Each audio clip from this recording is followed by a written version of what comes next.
Ekonomi makin sulit, kelas menengah makin terjepit. Kelas pendorong pertumbuhan ekonomi ini kini menjadi kelompok rentan terdampak gejolak ekonomi. Laporan terbaru Lembaga Penjamin Simpanan LPS mengungkapkan, indeks menabung konsumen IMK pada Juli 2025 kembali melemah. IMK berada di level 82,2 atau turun 1,6 poin dibandingkan bulan sebelumnya. Artinya kelas menengah makin sulit menyisihkan pendapatan untuk menabung dan justru makan tabungan demi memenuhi kebutuhan. Riset LPS mencatat pelemahan IMK dipicu lonjakan pengeluaran rumah tangga, khususnya untuk kebutuhan pendidikan di awal tahun ajaran baru. Selain kemampuan menabung turun, catatan buruk juga terekam dalam indeks kepercayaan konsumen yang turun 2,5 poin menjadi 96,9. Penurunan ini mencerminkan masyarakat kurang optimis terhadap kondisi ekonomi dan lapangan kerja saat ini. Tahun kesini habis lebaran agak sepi, emang agak mundur. Terus pegawai-pegawainya juga yang toko-toko juga katanya yang suka beli nasi uduk sama ibu katanya lagi pada diliburkan gitu. Jadi pokoknya kesulitan kita banyak sekali tahun-tahun ini ya. Dari ekonomi untuk mencari pekerjaan, terus lapangan kerja juga sulit, untuk mencari nafkah untuk anak-anak pun sulit.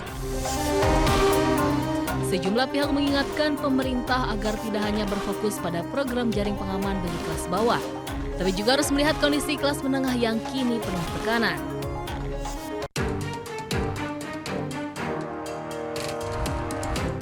Posisi pertama ditempati oleh Gubernur Jakarta, Pramono Anung dengan 30,67% suara.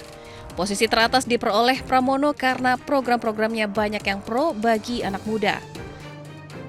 Di posisi kedua ada Sri Sultan Hamengkubuwono X dari daerah istimewa Yogyakarta dengan 24,44%. Sementara Gubernur Jawa Barat Deddy Mulyadi berada di posisi ketiga dengan 18,67%. Menariknya Muzakir Manaf, Gubernur Aceh berada di posisi keempat dengan 17,78%. Sementara Gubernur Maluku Utara Shirley Juanda berada di posisi kelima dengan 8,44%. Survei ini melibatkan 400 responden, terbanyak berasal dari Pulau Jawa. Tak hanya itu, mayoritas responden adalah anak muda yang terdiri dari mahasiswa dan pelajar.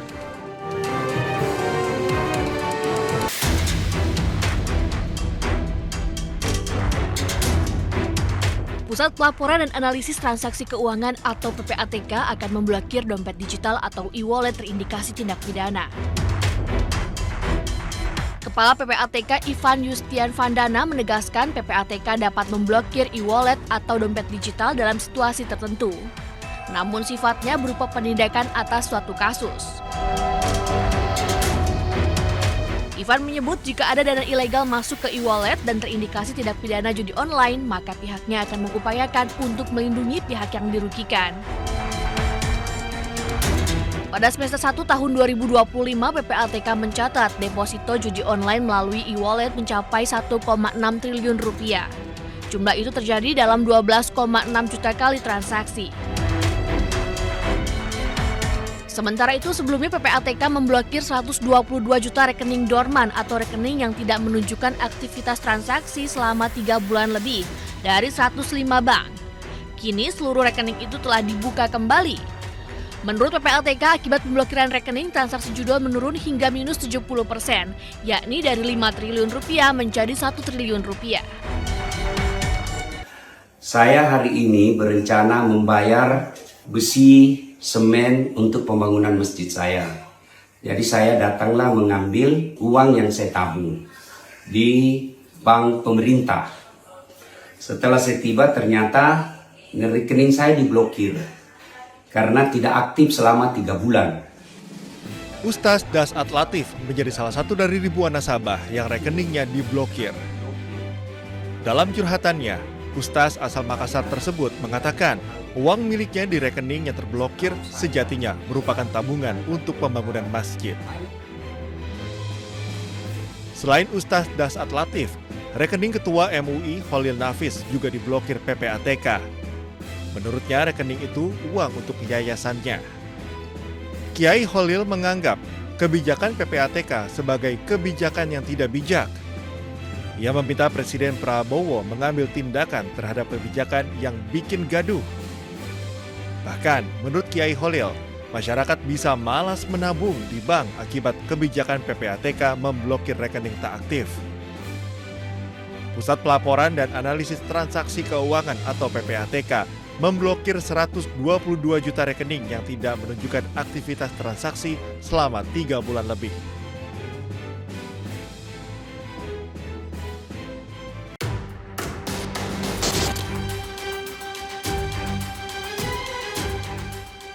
Rencana pemerintah untuk mengevakuasi warga Gaza ke Indonesia terus dimatangkan. Terbaru, pemerintah mempertimbangkan untuk memanfaatkan Pulau Galang di Kepulauan Riau sebagai lokasi pengobatan 2.000 warga Gaza. Kepala Kantor Komunikasi Kepresidenan Hasan Nasbi mengatakan, evakuasi warga Gaza ke Indonesia bukan permanen, tapi hanya untuk pengobatan hingga sembuh. Disiapkan pusat pengobatannya nanti di Pulau Galang. Karena di Pulau Galang terdapat fasilitas rumah sakit, termasuk juga fasilitas-fasilitas pendukung lainnya yang bisa untuk mengobati sekitar 2.000 warga Gaza. Sementara itu, Wakil Gubernur Kepulauan Riau, Nyanyang Haris Pratamura menyatakan siap mendukung rencana Presiden Prabowo membawa 2.000 korban perang Gaza ke Pulau Galang. Dari yang 2.000 itu kan parsial, nanti nggak langsung 2.000. Nanti mungkin ada sekitar 500 dulu, 300 dulu. Ini tergantung program pemerintah pusat dan ada tempatnya di sini yang bekas COVID 2019 ini. Pulau Galang berada di Kepulauan Riau hanya berjarak sekitar 7 km dari Pulau Batam. Pulau seluas 80 km persegi ini terpisah dari permukiman warga dan pernah menjadi lokasi penanganan pasien COVID-19 pada 2021 lalu. Di pulau ini berdiri rumah sakit khusus infeksi seluas 5.100 meter persegi dan memiliki 350 ruang perawatan. Meski berniat mulia, rencana Prabowo mengobati warga Gaza di Indonesia tidak luput dari kritik. Anggota Komisi 1 DPR RI Amelia Anggraini mengingatkan, penempatan warga Gaza jauh dari tanah air bisa menjadi presiden buruk.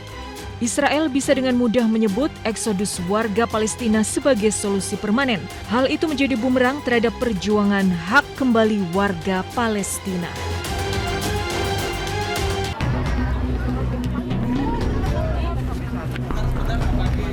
Warga menyerbu bazar yang menjual beras murah di Pasar Beji, Taman Kabupaten Pemalang. Antusiasme warga sangat tinggi sehingga 1 ton beras yang awalnya disiapkan harus ditambah menjadi 2 ton karena banyaknya pembeli.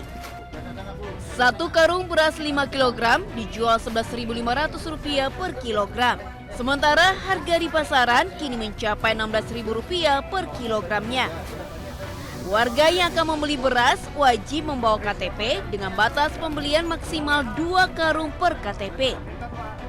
Diharapkan bazar ini bisa membantu masyarakat memenuhi kebutuhan beras. Antusias warga membeli beras murah juga terjadi di Bandar Lampung.